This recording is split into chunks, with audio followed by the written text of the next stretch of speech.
Hi guys, welcome back to the James Bond Show.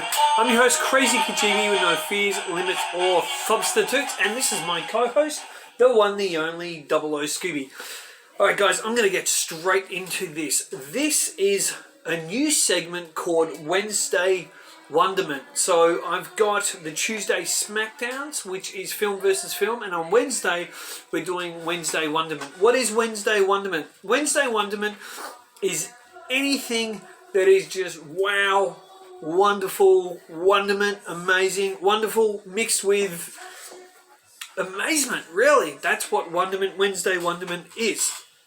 And it's where I can look at wonderful, amazing things in the James Bond world, the James Bond universe, whether they exist or they don't exist. And what I want to start off Wednesday Wonderment with is something I've thought about for at least 2 years, maybe 3 years, and it's something that I just so want to see done.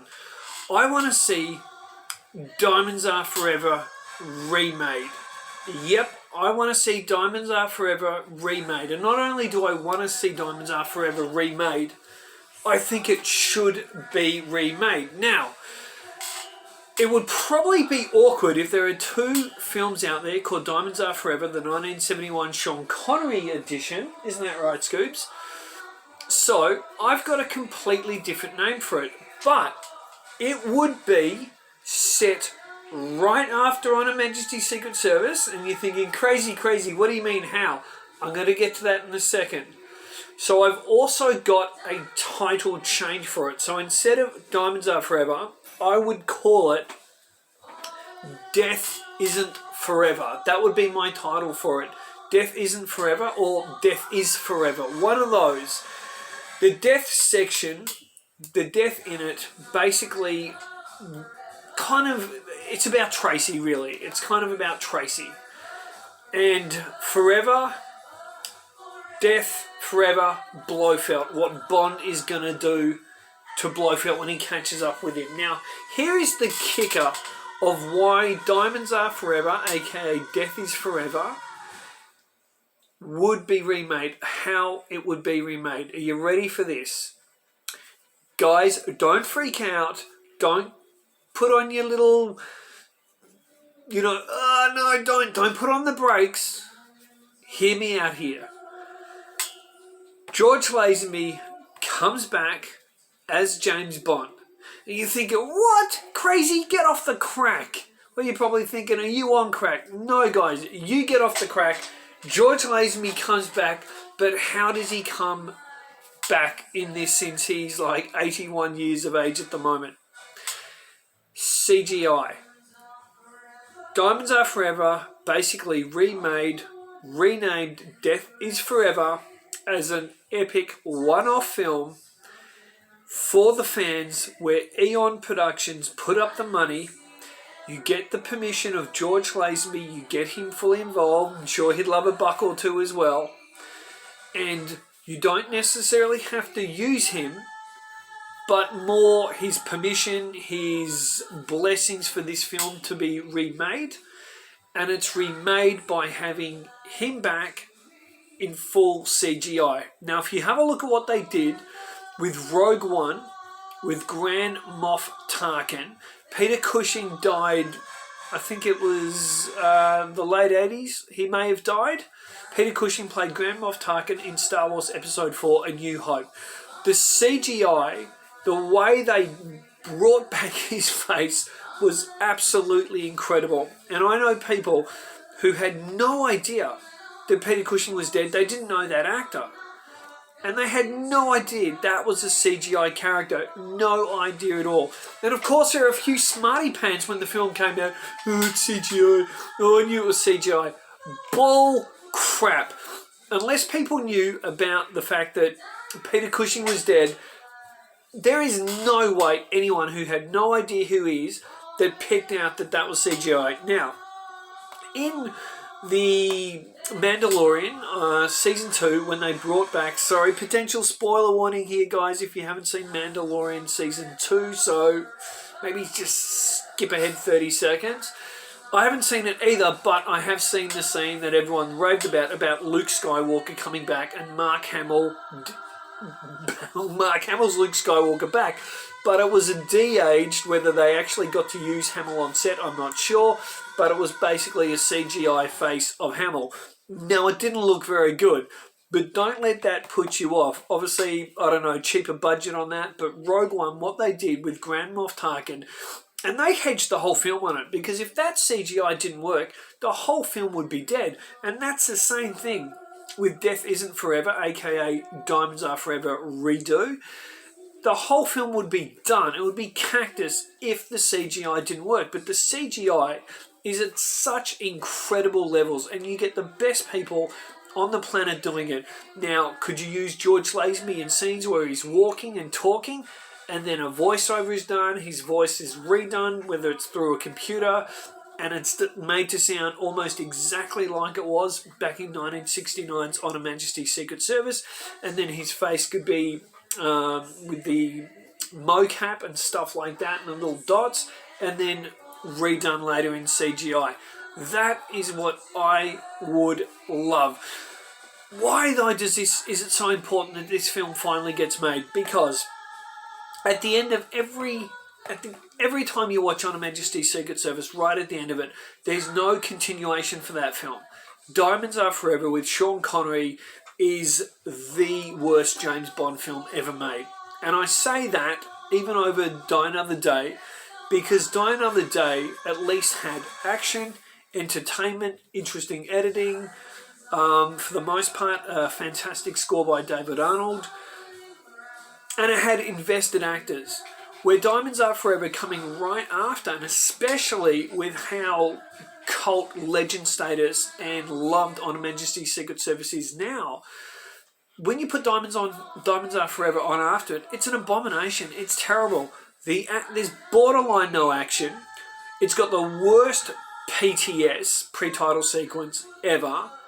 Blofeld being chucked into a thing that looks like squished potato, and ooh, welcome to hell, Blofeld. And then you've got Charles Gray as the worst Blofeld ever, and easily the worst piece of casting ever in a James Bond film was Charles Gray as Blofeld. Completely, totally miscast. Now the producers, Harry and Cubby at the time, they were completely lost, and this is where arguments and stuff began between them. But they didn't know what they were doing. Now originally John Gavin, American actor John Gavin from Psycho, was also cast to play James Bond. So you got an American actor in Las Vegas. They were basically turning what they had as such a strength, white British James Bond, into an American. And then they filmed over there in America. They were lost. They were really lost as producers. Now, obviously George Lazenby did the series no favours by quitting. He thought he was going to get $500,000 a film doing spaghetti westerns like Clint Eastwood. And of course that didn't turn out too well for him. He ended up in 1973 over in Hong Kong, got 10 grand from Bruce Lee to appear in, I believe it was Game of Death. He wanted him to appear in Game of Death, even though parts of Game of Death had been done. Basically that night or the next day Bruce Lee died. George Lazenby had the 10 grand and didn't have to do a kung fu film around that time, but then later on he had to, and ended up in The Man from Hong Kong. But his career didn't go too well. And if this was done, would we be able to say George Lazenby did 2 James Bond films? And I think it would be fair. If he's on set, his voice is used to a degree, and as long as he can walk and talk, obviously he can't do the action, that would just be a new actor. Just a different actor or a stunt double with a mocap face, basically, and then CGI George Lazenby's face on it. We need to see a true sequel to Tracy's death, to how James Bond reacted to that death, because the pre-title sequence in Diamonds Are Forever wasn't enough.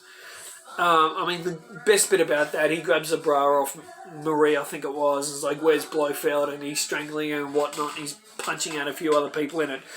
And then it quickly evolves into the worst pre-title sequence ever. And then the film basically completely forgets about the classic On Her Majesty's Secret Service that just, was there 2 years prior. They didn't care. So we have an abomination. We really have an absolute abomination. And I think, and especially with Sean Connery, he just waltzed through Diamonds Are Forever. He took the $1.2 million. And people say, oh, but he didn't just take the $1.2 million. He gave it to the Scottish Charity Trust or Scottish Education Trust. Well, no, what a lot of people don't realise is, yes, Connery gave that $1.2 million to the Scottish Education Trust.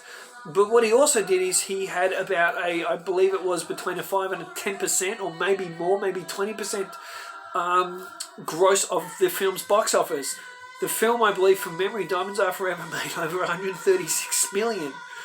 Sean Connery walked away with at least 10% of that, probably more. I'll have to look that up. So Connery didn't just give away his salary. That is a misnomer. He made, excuse the French people, shitloads. He made absolutely shitloads off Diamonds Are Forever. He could afford to give the 1.2 million away. It was chump change compared to what he was making with the gross profits of the film. And he walked through it like he didn't care. He was professional. He showed up. He did his thing. But, and even the script sucked. He thought the script was great. He thought it was really, really good. Probably the best that he had done or was doing. The film completely lacked action, and it just paid no respect to the death of Tracy. And then going from Telly Savalas's Blofeld, going from him to Charles Gray's Blofeld, and then we see Blofeld in drag. It's another reason, please, Barbara Broccoli, if you ever listen to this, here's the thing. If you give this film a $150 million budget, it's a Bond film. You're going to make the money back. Just give it a different name, like maybe the one I came up for, Death is Forever, or Death Isn't Forever, or something, right? You don't have to call it Diamonds Are Forever. I also think that you could use amalgamation bits of the books, especially You Only Live Twice, because there's so many parts of You Only Live Twice, like the Garden of Death, unless it's going to be used in No Time to Die, but the Garden of Death, which was never used. And you get a proper castle. Obviously, there's not a castle in Japan. They couldn't find one back in the day when they were shooting You Only Live Twice. CGI, model miniature. CGI is at a level that they never had back in 1967 when they were filming You Only Live Twice. So why not have a true, proper revenge film? So kind of like You Only Live Twice novel, but also sections of Diamonds Are Forever novel. Mainly I would be going You Only Live Twice, and that's why you could do a different title with it, to make it a true You Only Live Twice, as in the novel, to make it a true revenge film set after Diamonds Are Forever. George Lazenby back, remake Diamonds Are Forever, give it a new name, finally give the fans a new film. It doesn't have to be part of any new continuation what you're doing. Again, like I said in my Why Quentin Tarantino Should Direct a Bond film, it could just be a separate entity. Just let a bunch of different producers do it, come up with a great script, let Tarantino do that, and with this film, get a couple of other producers, Barbara and Michael. Even Greg and David, Michael G. Wilson's sons, I think it's Greg and David, or get another fantastic producer. England's got a whole bunch of awesome producers. Tim Bevan's a great producer over there in the UK. Get someone on, a couple of good producers, let them go and make this film, approve the script, why not Neil Purvis, Robert Wade, they can write it, maybe Paul Haggis, get them to do it, and then executive produce it.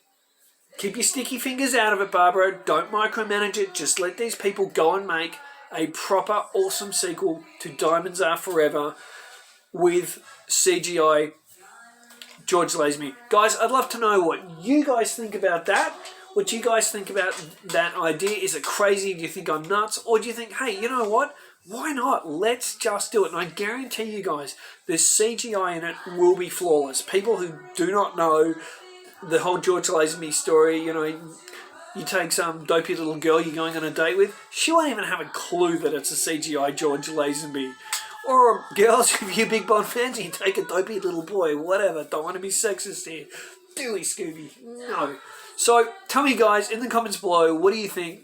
And guys, if you're also new to the James Bond Show, smash that subscribe and you will see Scooby and I back tomorrow. So tomorrow's actually my birthday, so I am coming back with another new segment, but I may even hold that segment off to the week later and just do a special Krazy Kajeevie birthday video involving my all-time favourite James Bond film, For Your Eyes Only. I might just do Why I Love For Your Eyes Only special for my birthday. Till next time, guys, keep on bonding and say hi to your mum for us.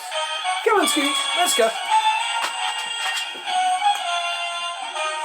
Don't forget to subscribe, you sons of bitches!